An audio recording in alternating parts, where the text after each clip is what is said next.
네, 시청자 여러분 안녕하십니까. 출발 마케돈 1부 시작합니다. 새로운 한 주가 시작됐습니다. 1월 21일, 1월도 벌써 중반을 넘어서 종반부로 향해서 갑니다.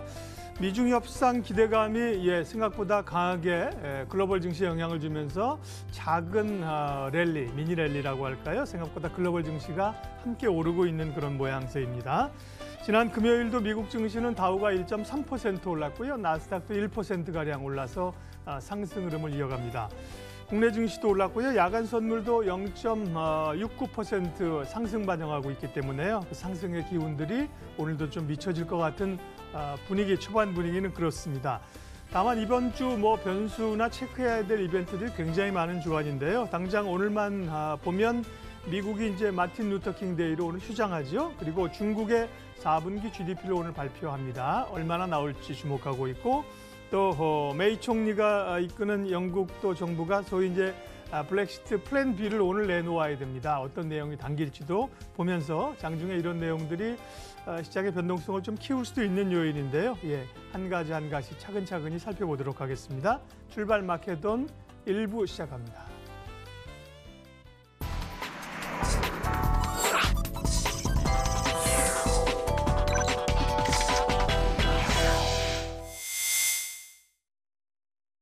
네, 매주 월요일 장영혁의 마켓 시그널 장영혁 팀장님 만나서 시장의 흐름들 체크하고 있습니다. 한국투자증권 법인금융센터 장영혁 팀장 함께하겠습니다. 어서 오십시오, 팀장님. 네, 안녕하세요. 그러게요, 말씀드린 것처럼 1월이 생각보다는 아주 강한 건 아니지만 생각보다는 그래도 비교적 흐름이 좋게 오고 있는데 어떻게 판단하세요? 12월 달에 워낙 힘들게 마무리를 하고 1월 들어서 초반부에서는 고전을 좀 하다 보니까 사실 올해 시장 괜찮을 겁니다라고 얘기하는 시각이 별로 없었잖아요. 그래서 제 방송에 나와서 사실 이럴 때가 바닥 아닙니까? 이 밑으로 볼만한 새로운 악재들도 없습니다라는 부분들을 말씀 계속 드리고 있습니다. 셧다운 얘기가 튀어나오긴 했습니다만 방송에서도 말씀드렸던 것처럼 셧다운 사실 우리 이 대한민국 경제에 미치는 영향 그렇게 지대하게 크다라고 볼 수는 없거든요. 미증시 반응을 봐도 그거는 어느 정도 증명이 되는 것 같고요. 좀 이따가 차트 몇 개 보여드리겠습니다만 미중 무역 협상 기대감이 높아지고 있습니다. 작년 한 해 동안에 가장 우리 증시를 괴롭혔던 이 빅뉴스 두 가지면은 사실 미중 무역 전쟁하고 금리 연준의 마이웨이 요 정도였는데 이 두 가지 모두 다 뉴스 플로우가 괜찮게 나오고 있습니다. 그럼 당연히 시장은 올라야 된다라고 보는 거고요. 주말 사이에 뉴스들 많이 보셨겠습니다만 북미 2차 정상회담? 네, 정상회담이 열린다라고 합니다. 장소는 콕 집어 얘기하진 않았습니다만 베트남의 가능성이 굉장히 높다라고 하네요. 왜냐하면 북한한테 한번 보여주고 싶은 거죠. 그렇죠. 여기도 우리랑 전쟁했던 데고 여기도 공산주의였는데 여기 경제에 눈을 뜨고 나서 이만큼 발전했다. 니네들도 오픈하고 우리하고 이 합을 맞추면 이 정도 살 수 있다라는 부분을 아마 보여주는 최적의 장소가 아마 되지 않을까 싶습니다. 어쨌든 만난다라고 합니다. 이것도 우리 대한민국 주식시장 입장에서 봤을 때는 당연히 호재 내용 되겠죠. 그래서 향후 블랙시트 플랜 B가 어쩌고 저쩌고 이런 얘기들이 조금 더 나오기야 하겠습니다만 대세 지금 바닥을 형성하고 반등을 하고 있는 지금 시장의 대세에는 큰 영향을 미치지 않을 것이다라고 판단합니다. 첫 페이지서부터 한번 보면요. 제가 지난주 월요일 방송에서 오늘 장중에 나올 중국의 이 수출입 지표가 좀 그때 제가 14일로 이 날짜를 찍어드렸던 걸로 기억을 하는데 분명히 좀 약하게 나올 겁니다. 월요일 얘기였어요. 그러니까 장중에 이 중국의 수출 지표가 부진하게 나올 겁니다. 로스가 나올 거예요. 마이너스가 나올 거예요. 라는 부분을 이미 이 장 전에 방송에서 말씀을 드리고 출발을 했습니다. 근데 지난주 한 주간 동안에 주가지수 흐름을 한번 보시면 월요일 날 하루 마이너스 났어요. 네, 그래서 월요일 날 하루 좀 부진하게 중국의 수출이 이렇게 부진한데 우짤까요? 라는 부분을 우려하면서 출발했고 사실 그날 이제 해외 증시에서 워낙 또 이 우려감을 반응하는 시각들도 있었습니다만 화요일서부터는 뭐 이 바로 회복되는 움직임이었습니다. 뒤에 나올 내용을 좀 땡겨서 먼저 말씀을 드리면 오늘 중국의 4분기 GDP가 발표가 됩니다. 낮게 나올 겁니다. 높게 나올 이유가 별로 없죠. 부진하게 나올 겁니다. 하지만 이거 시장에서 높을 거라고 예상하는 시각 자체가 없습니다. 그래서 지난주 화수목금 증시가 강세를 보이면서 지금 뭐 2120 넘게 올라와 있으니까 뭐 요거 조금 부담돼요. 뭐 상승폭이 단기 과열됐어요. 뭐 이런 시각들로 오늘 좀 눌림을 줄 수는 있겠습니다만 다시 꺾어내릴 이슈로 이 중국의 4분기 GDP를 해석할 가능성은 거의 없다라는 부분을 먼저 말씀을 드립니다. 무엇보다 지난주도 부진함을 안고 출발했지만 강세 마감했고 오늘도 중국의 이 4분기 GDP 발표가 비슷한 양상을 띌 겁니다라는 부분을 먼저 말씀을 드리고요. 금리 얘기 건너가서 한마디 해드리면 지금 연준 발작을 우리가 처음 보는 게 아닙니다. 처음 보는 게 아니에요. 과거에도 있었어요. 근데 연준이 반성문을 쓰고 나서 여기서 보시는 것처럼 그 이전 구간에서는 뭐 EM 증시고 한국 증시고 미 증시고 할 거 없이 이 밀리던 모습에서 반성문 쓰고 나서 올랐던 경험 우리 과거를 통해서 찾아볼 수 있거든요. 4번 올린다고 했다가 아닙니다. 4번은 좀 과했고 2번. 그럼 결국은 한 번 올렸죠. 그래서 그때 미 증시가 뭐 전 세계 글로벌 증시가 뛰었던 이 기억이 나실 텐데 올해도 비슷합니다. 연준의 마이웨이를 들으면서 시장이 뭐 게다가 미중 무역 전쟁까지 격화되고 있었던 상황이기 때문에 많이 좀 쉬었습니다만 미 증시, 뭐 한국 증시, 뭐 이머징 증시 할 거 없이 요즘에는 반등에 대한 기대감을 높여가고 있는 상황이라고 보시면 될 것 같고요. 미중 무역 협상 기대감이 점점 높아지고 있는 부분도 뭐 추가적으로 좀 말씀을 드리면 향후 6년간 1조 달러 중국이 미국산 제품을 추가적으로 뭐 사겠다. 뭐 구체적으로 이거 안 지킨다고 누가 잡아가는 거 아니거든요.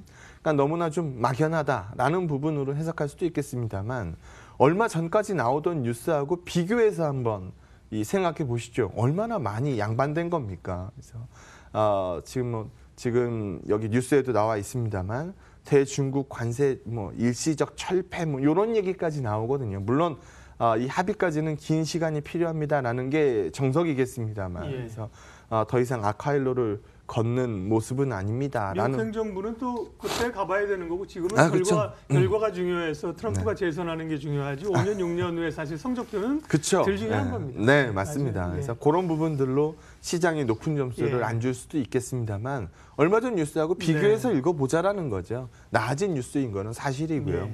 이 차트가 말해주는 바가 클 것 같은데요. 여기 보시게 되면 이 중국의 대미 수출도 로스로 들어가 있는 상황이고 그렇다 그러면 미국이 중국 밟았으니까 미국은 나아졌어야 되는데 여기도 미국의 대중국 수출은 뭐 더 크게 죽고 있거든요. 그래서 승자가 없는 게임이라는 거를 충분히 알만한 시간이 지났다라고 판단을 합니다. 그래서 봉합되는 수준으로 수순으로 뭐 시장이 반응할 거다라는 예상을 말씀을 드리는 거고요. 오늘 장중에 이 중국의 4분기 GDP가 뭐 6.4, 뭐 사실 예전에 바오바 얘기하던 때가 있었어요. 그 큰 중국이 크려면 적어도 8%는 커야 된다. 그건 너무 옛날 얘기고 그 다음에 뭐 조금씩 줄이다가 7%대 나오다가 요즘 이제 6% 중반대 뭐 이렇게 보고 있는데 항상 목표보다는 더 나왔었던 게 중국의 성장률이니까 뭐 6% 중반 요 정도를 이제 시장에서 일반적으로 봤습니다만 이번에는 6.4, 6.5를 좀 하회할 가능성이 존재합니다. 하지만 이거 이유도 우리가 충분히 알고 있고 향후 개선되는 그림이면은 뭐 6.4 밑으로는 찍히지 않을 겁니다. 단기적으로 찍히지 않을 겁니다라고 충분히 예상할 수 있는 상황이기 때문에 지난주 월요일 출발을 참고해서 보시기 바랍니다라는 이 해설으로 말씀을 드릴 수 있을 것 같고요. 앞에 차트를 하나 보시면 EMBI 스프레드입니다. 신흥국 가산 채권 금리거든요. 이거 올라가면은 신흥국들 돈 빌릴 때 가상금리 내라는 얘기입니다. 근데 지금 여기서 보시게 되면 빠르게 안정을 취해가고 있죠. 그럼 신흥국들의 이 목줄을 재고 있던 금리단, 뭐 신흥국 통화 약세, 뭐 이런 부분들 다 둔화되고 있다는 얘기입니다. 그래서 요즘 미증시 반등도 뭐 크게 나왔습니다만 한국 증시, 이머징 증시 할 거 없이 모두 다 반등세 그림 보여주고 있기 때문에 이걸 다시 끌고 올라갈 만한 뉴스를 시장에서 새로운 악재로 찾지 않는 이상 뭐 시장에서는 지금 나오고 있는 뭐 하방 경직성을 완성한 뭐 약간의 반등 장세 이어질 수 있다라는 의견 말씀드리도록 하겠습니다. 예, 월요일마다 이제 장영혁 팀장님을 뵙고 있었어요. 전반적인 최근의 시장 흐름들부터 점검을 해봤고요. 국내 증시가 상대적으로 탄력적으로 가는 이유는 역시 외국인들의 이어지는 수급입니다. 네. 기관들이야 뭐 늘 외국인들 스탠스 보고 후행적으로 쫓아가는 성향이 있기 때문에요. 수급 좀 판단해 주시고 또 주목해볼 만한 눈여겨보시는 종목 이야기도 할까요? 네, 먼저 지난주 수급표 한번 예. 보시면은요. 우리가 과거 우리 방송에서도 이 얘기 많이 했었던 것 같아요. 시장 방향이 궁금해? 그럼 외국인 봐. 뭐 어떤 종목 올라갈지 궁금해? 그건 기관을 봐. 라고 우리가 그렇죠. 얘기를 많이 했었죠. 사실 이걸로 우리가 추적을 많이 했었거든요. 네. 방향이 궁금해서 방향론적으로 얘기하시는 분들은 앞에 보시면 됩니다. 외국인들의 일별 수급이고요. 단위는 억 원으로 표시된 거니까 뭐 많게는 3천억대 매수가 뜨기도 했고 뭐 적게는 뭐 1,000억 원대 매수가 뜨기도 했고 뭐 긍정적입니다. 기관들의 수급 뭐 들쑥날쑥하긴 합니다만 이거 어느 정도 우리가 인정해 줘야 되는 게 1월 만기일까지는 사실 기관 투자자들 화장실 들어가기 전하고 나올 때하고 다르잖아요. 배당 차익 거래가 완료된 시점입니다. 그러면 1월 만기까지는 매도 우위 쓰는 날이 많죠. 하지만 1월 만기 지나고 나서는 수급이 개선되기 마련이거든요. 그래서 그런 부분들의 수급표를 볼 수 있는 대목이라고 보시면 될 것 같고요. 요즘 매도를 주도해서 끌고 가는 쪽이 어딘지를 보시는 게 더 중요합니다. 네. 뭐 개인 투자자들 쪽이거든요. 그래서 내가 뭐 깨지는 시장 봤고 그나마 이거라도 올라오니까 뭐 하도 안 좋다 얘기하니까 요거라도 챙기고 나중에 다시 사야겠다. 뭐 라는 쪽으로 계산을 많이 하고 있는 것 같습니다. 현물 수급이었고요. 선물 수급도 한번 보시면 아직 매수의 연속성을 완벽히 찍는 상황은 아니라고 볼 수 있습니다만 매도보다는 매수가 더 많습니다. 들어오는 날 더 강하게 들어온다라는 경향이 강하다라는 거죠. 그래서 외국인들 선물들 아직 명백한 방향성을 얘기하고 있지는 않습니다만 선물이 명백한 방향성을 얘기했으면 2,120밖에 못 왔겠습니까? 더 갔겠죠. 그래서 무르익어가는 과정입니다라고 말씀을 드릴 수 있을 것 같습니다.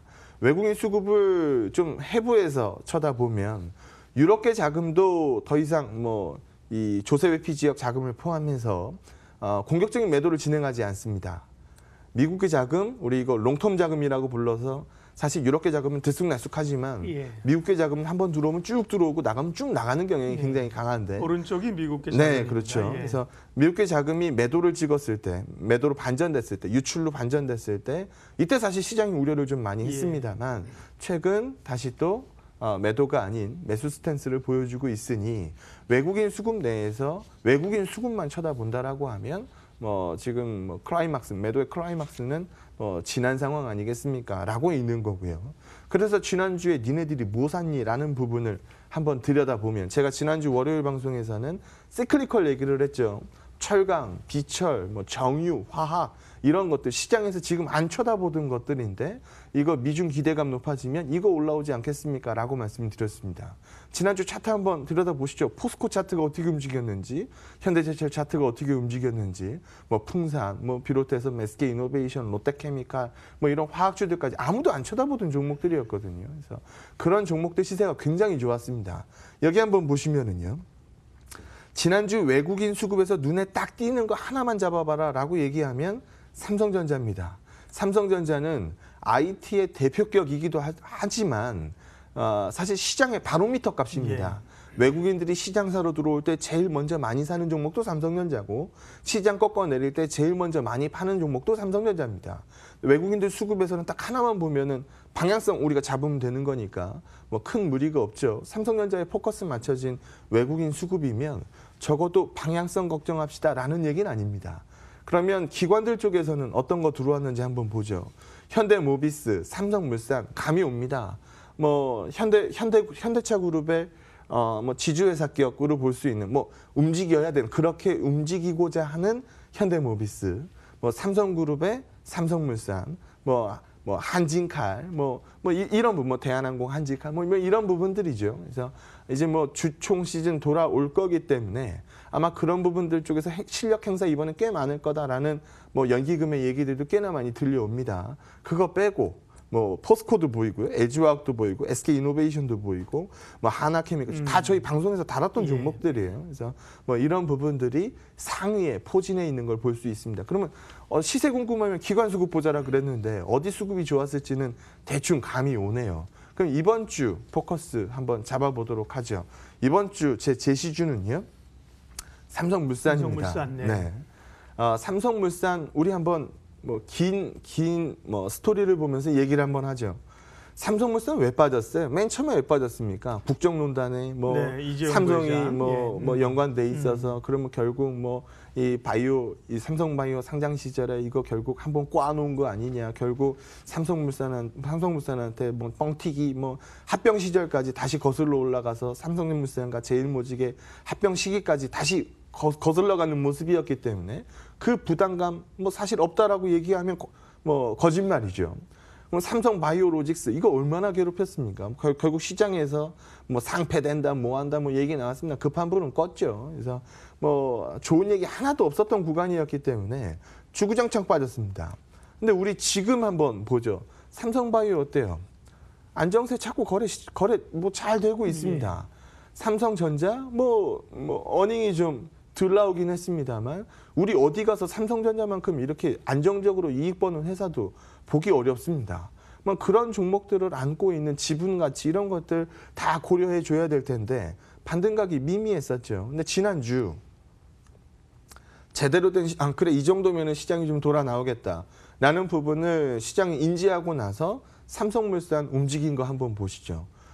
일목균형표 그려놨는데 이제까지는 구름대 뭐 사실 넘어갔던 적이 한번 있기는 합니다만 뭐 결과적으로 봤을 때 맞고 떨어지고 뭐 넘기지도 못하고 뭐 이런 부분들이 굉장히 강했거든요. 근데 지난주였죠. 지난주는 일목구름대를 강하게 돌파를 합니다.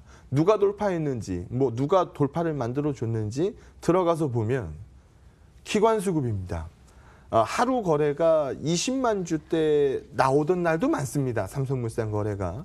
지난 금요일 기관 매수만 19만 주입니다. 그럼 거의 긁어서 샀다는 얘기거든요. 그래서 이런 종목들 시장에서 포커스 맞춰지는 종목들 긍정적으로 볼 수밖에 없다라고 보시면 될 것 같고요. 예. 삼성물산이 안 될 이유를 추가적으로 찾기가 어렵다라는 거죠. 그리고 시장 좋아지면 베타값 좋아지는 종목들 따라서 움직일 수밖에 없는데 시장에서 베타값 높은 종목 찾으라고 하면 제일 먼저 생각나는 건 뭐예요? 증권주거든요. 사실 시장 화랑이면 증권주 좋고 시장 어려워지면 증권주 안 좋고 이거 너무나 당연한 얘기입니다만 조금 이 내부적으로 들어가서 한번 이 얘기를 해보겠습니다. 요즘 증권사들 돈 굉장히 잘 법니다. 작년에 한국투자증권 돈 많이 벌었습니다. 계속 많이 벌겠죠. 근데 어디서 그렇게 돈을 벌었는지를 헤집고 들어가서 보면 IB에서 많이 법니다. 뭐 글로벌 IB들, 뭐 골드만삭스니 뭐 이런 부분들 생각해 보시면 아시겠습니다만 걔네들 브로커리지로 돈 버는 거 아니거든요. IB로 돈을 법니다. 기업을 상대로 돈을 번다라는 거죠. 그리고 소매를 상대로 리테일에서 증권사들이 요즘 어디서 돈을 버는지를 한번 뉴스를 찾아보시면 딱 하나 있습니다. 해외 투자도 있습니다만 아닌가요? 금리입니다. 금리. 뭐 얼마 전까지 뭐 목에 찬 신용 대출 뭐 더 이상 룸이 없어요. 뭐 그러다 보니까 자본확충 이슈가 발생되고 뭐 난리가 났었거든요. 그때 연 9% 이자로 대출을 해줍니다. 시장 기준금리 얼마입니까? 이 마진폭이 얼마예요? 엄청난 거거든요. 그래서 여기서 보시는 것처럼 ROE 땅 뭐 떨어져 있는 거 뭐 과거에는 ROE 올라가면 올라가고 떨어지면 떨어지고 뭐 이 부분이었습니다만 지금 여기 한번 보시게 되면 ROE 땅은 견조합니다. 그래서 시장은 흔들렸지 사실 거기서 신용 까진 거 이거 사실 얼마 안 되거든요. 그래서 ROE는 그대로 있고 주가는 빠졌으니까 뭐 PBR 값은 빠졌고 그러면 저평가 얘기가 나올 시점이 되겠죠. 말 그대로 시장의 베타값이거든요. 그래서 아마 이번 주도 시장이 긍정적 그림을 그려간다라고 하면 대표 증권사들 뭐 대형주 건드리는 게 좋죠. 그래서 뭐 미래나 뭐 한국이나 뭐 이런 부분들의 강세가 좀 더 이어지지 않겠느냐라고 보고 있고요. 뭐 거래세 뭐 폐지 얘기 뭐 조심스럽게 나오고 있는데 너무 급진적이죠. 뭐 인하 쪽이 맞지 않을까 싶고요. 이거 없어지고 나면 사실 양도과세 더 가열차게 나올 거기 때문에 거래세 빠지는 거 너무 좋아할 얘기도 사실은 아니라고 봅니다. 그래서 그런 뉴스들은 뭐 중립적으로 보시는 게 좋을 것 같고요. 일단 시장이 움직이기 시작했으니 베타값을 찾는다. 거기에 증권주라는 포커스까지 삼성물산과 같이 해서 한번 얘기 드려봤습니다. 예, 꼭 뭐 오늘 하루라기보다는 이제 조금 길게 또 이번 주에 관심을 가지고 볼 만한 섹터 말씀해 주셨고요. 자, 이번 한 주도 뭐 조금 지난주에도 분위기 좋고 편안하게 갑니다만 시장은 또 어디로 요동칠지 모르는 상황들이고요. 예, 전략 마무리하겠습니다. 네, 일목균형표 한번 보여드리고 네. 얘기를 하죠. 일목균형표 보실 때 이렇게 긴 구름대 측면은요. 저항값이거나 위에 있으면은 지지값이 되겠습니다. 밑에 있으면 저항값이죠. 여기도 긴 구름대 한번 보이실 거고요. 지금도 짧지 않은 구름대가 보이실 겁니다. 이거 뚫어내려면 힘이 필요합니다. 그래서 떨어지기 직전 구간, 뭐 갭을 메꾸러 간다라고 보는 시각들도 있고, 뭐 일단 여기서부터 넘겨야 될 거 아닙니까?라고 보는 시각이 2,170이니까 반등 목표치를 잡는다라고 하면 아마 2,170에서 2,230 정도 아마 되지 않을까 싶습니다. 그래서 지금 구간에서는 조금 추가적인 업사이드 있다라고 보고 있고요. 이번 주에 뭐 2,230까지 다이렉트로 쏩니다. 뭐 아닐 수도 있겠습니다만.